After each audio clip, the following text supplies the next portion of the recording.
મિત્રો હવે આપણે જઈએ છીએ ગંગેશ્વર મહાદેવને ત્યાં તમને ગંગેશ્વર મહાદેવના દર્શન કરાવું. બહુ જ રમણીય સ્થળ છે કે જ્યાં પાંડવોએ પૂજા કરેલી હતી જ્યારે સૌરાષ્ટ્રના પ્રવાસે હતા પાંડવો ત્યારે. 5 શિવલિંગ છે, બધા જ પાંડવોને સાઇઝમાં ત્યાંની અલગ અલગ શિવલિંગ છે. અને બીજું સૌથી સારી વસ્તુ એ છે કે ત્યાં જળ અભિષેક સમુદ્ર દેવતા ખુદ કરે છે, એટલે દરિયાનું પાણી આવીને જળ અભિષેક થાય છે. તો આપણે જઈ રહ્યા છીએ અત્યારે ગંગેશ્વર મહાદેવ. તો વિડીયો કન્ટિન્યુ રાખજો દોસ્તો કે આપણે મળીએ ગંગેશ્વર મહાદેવ.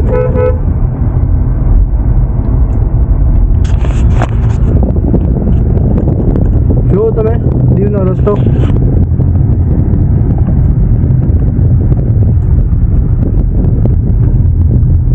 ચોખ્ખાઈ જવો તમે દીવમાં. મને સૌથી સારી વસ્તુ લાગી હોય ને તો આ કે એકદમ નીટ એન્ડ ક્લીન રોડ છે. તમે જો નજારો જુઓ, આ બે વસ્તુ વચ્ચે કેટલું મસ્ત વચ્ચે દરિયાનો મોજા આવે છે. ચોપાટી જુઓ તમે. બપોરનો ટાઈમ છે એટલે હવે અત્યારે પબ્લિક તો ઓછી જોવા મળશે તમને, પણ બહુ સારી વસ્તુ છે, જોવા જેવી વસ્તુ છે.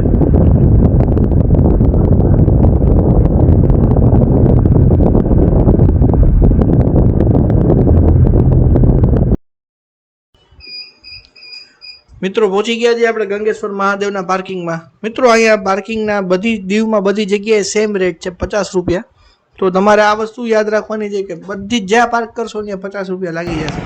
મને થોડું વધારે લાગે છે કેમ કે એક એક જગ્યાએ માણસો કેટલી જગ્યાએ પૈસા દે.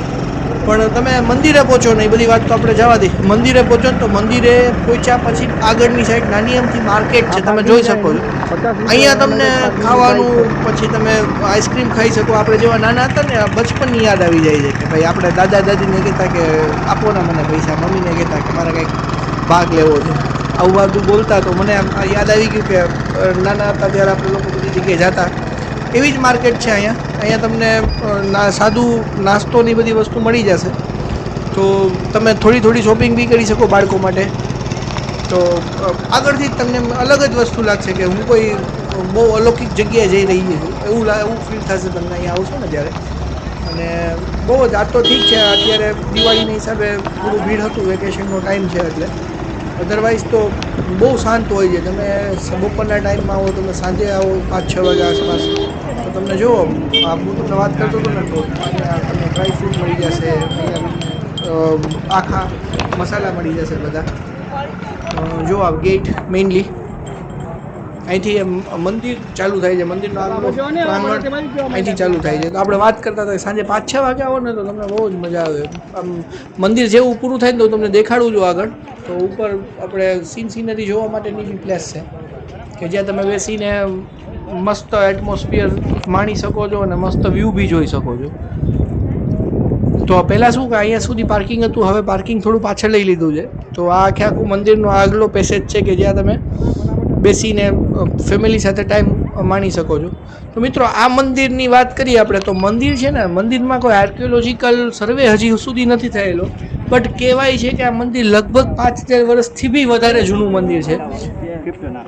મિત્રો પાંડવો જ્યારે વનવાસમાં હતા ને ત્યારે સૌરાષ્ટ્ર કચ્છમાં બી આવેલા હતા. સૌરાષ્ટ્ર કચ્છમાં જ્યારે આ સાઈડ નીકળ્યા હતા ને ત્યારે પાંડવો હંમેશા શંકર ભગવાનની પૂજા કરતા. તો 5 પાંડવોને પૂજા કરવા માટે અહીંયા શિવલિંગની સ્થાપના કરેલી હતી. અને મિત્રો સૌથી મોટી વાત એ છે કે 5 શિવલિંગ આપણે અંદર મંદિરમાં જઈએ છીએ, 5 શિવલિંગ છે ને એ 5 પાંડવોના આકાર પ્રમાણે છે. એ બહુ મોટી વાત છે, જોવા જેવી વાત છે. બીજી અદ્ભુત વાત એ છે કે આ મંદિરની અંદર મંદિરના અભિષેક છે ને એ સમુદ્ર દેવતા ખુદ કરે છે. આને કે નેચરલી સમુદ્રનું પાણી, આ દરિયાનું પાણી શિવલિંગ ઉપર આવે છે. એટલે અત્યારે ઓટ હતી, જો ભરતીના ટાઈમે આવ્યો, ચોમાસાના ટાઈમે આવ્યો ને તમને અદ્ભુત નજારો જોવા મળે. એટલું મસ્ત તમે મોજા આવતા હોય ને શિવલિંગને ઉપરથી અડીને પાછળ જાય, એ કંઈક જોવાનો આનંદ જ અલગ છે. તમે જો કેટલા મતલબ 5 શિવલિંગની સ્થાપના છે અહીંયા, અને 5 શિવલિંગ છે ને અલગ અલગ સાઈઝના છે. તો સાઇઝ જોઈને આપણે ખબર પડે. આપણે વાત કરીએ ભીમની કાયા સૌથી મોટી છે, તો એ સૌથી મોટી જે શિવલિંગ છે ને એ ભીમની છે. આવી રીતે પાંચે પાંચ શિવલિંગની સ્થાપના થયેલી છે. અને તમને એમ અલગ જ તમને એમ થાય કે આપણે ડાયરેક્ટલી શંકર ભગવાન સાથે આપણે વાત કરી, એક અહેસાસ થાય કે નહીં આપણે દાદાના ધામમાં આવેલા છે. અને પાછળથી જો અત્યારે એટલું બધું પાણી નથી, અધરવાઇઝ આપણે અહીંયા સુધી ન જઈ શકીએ. બસ દર્શન કરીને સીધા પાછા દર્શન કરવા જાઓ ને તો તમે આખા પલળી જાઓ, કેમ કે હું તો ઘણી વખત આવતો હોઉં છું અહીંયા દર્શન કરવા માટે. તો આનંદ જ અલગ છે. જો ઉપરથી આપણે વ્યૂ આવે ને તો શું પબ્લિક જાજી છે, તો નીચેથી સરખી રીતે હું ન દેખાડી શકું. ઉપરથી વ્યૂ બી આવી રીતે 5 મંદિર છે, 5 શિવલિંગ છે. અને શિવલિંગને આપણે મસ્ત અત્યારે વધારે પબ્લિક છે દિવાળીના હિસાબે, એટલે આપણે અધરવાઇઝ તમે જલાભિષેક બી કરી શકો છો તમે જ્યારે બી આવો ત્યારે. અને આપણે પૂજા અર્ચના કરવી તો એ બી કરી શકો છો. એ કોઈ એવું બંધન નથી. તમે શાંતિથી શિવલિંગની બાજુમાં બેસી શકો ફ્રી ટાઈમમાં, અને તમે ભગવાનની પૂજા અર્ચના આપણે જે બી કરવી કરી શકાય. એટલે જો એકદમ મંદિર છે, ગુફાની અંદર આવેલું છે. અને અહીંયા જો એની છે ને આખી મેં તમને જે વાત કરી ને 5000 વર્ષ જૂનું ને બધી વસ્તુ, એની આખી હિસ્ટ્રી બી લખેલી છે. તો તમે અહીંયા આવશો ને તો આ હિસ્ટ્રી વાંચજો, કેમ કે આપણી મંદિર છે એ આપણા માટે પ્રાઉડની વાત છે. અને આપણે આ વસ્તુ જાણવી જોઈએ કે ક્યાં ક્યાં હિન્દુ સંસ્કૃતિની મંદિર આવેલા છે, અને કઈ કઈ જગ્યાએ ભગવાનના અલગ અલગ જૂના મંદિરો આવેલા છે. જો હું વાત કરતો હતો કે વ્યૂ પોઈન્ટની, તમે પાછળ જાઓ ને તો અહીંયા છે ને 2-3 ઓલા ડોમ બનાવેલા છે. એ ડોમની અંદર તમે ફેમિલી સાથે આવીને આપણે કેવું પેલા વનભોજન કરવા જતા અને મસ્ત ઘરેથી કંઈ રસોઈ કરીને આવ્યા હોય ને આપણે જમતા હોય, એવી બી વ્યવસ્થા થઈ શકે છે અહીંયા. અને તમે અત્યારે તો શું તડકો છે, પણ તમે સાંજના ટાઈમમાં કે સવારે અહીંયા બેસીને નાસ્તો કરી શકો છો. તમે જો તો મિત્રો આ હતું ગંગેશ્વર મહાદેવનું મંદિર. મિત્રો જો તમને આ વિડીયો ગમ્યો હોય તો વિડીયોને લાઇક કરજો, કમેન્ટ કરજો અને શેર કરજો. અને જો તમે આ વિડીયો ફેસબુક પર જોતા હોય તો ફેસબુકમાં પેજને ફોલો કરજો. Thank you. હર હર મહાદેવ. જય શ્રી રામ.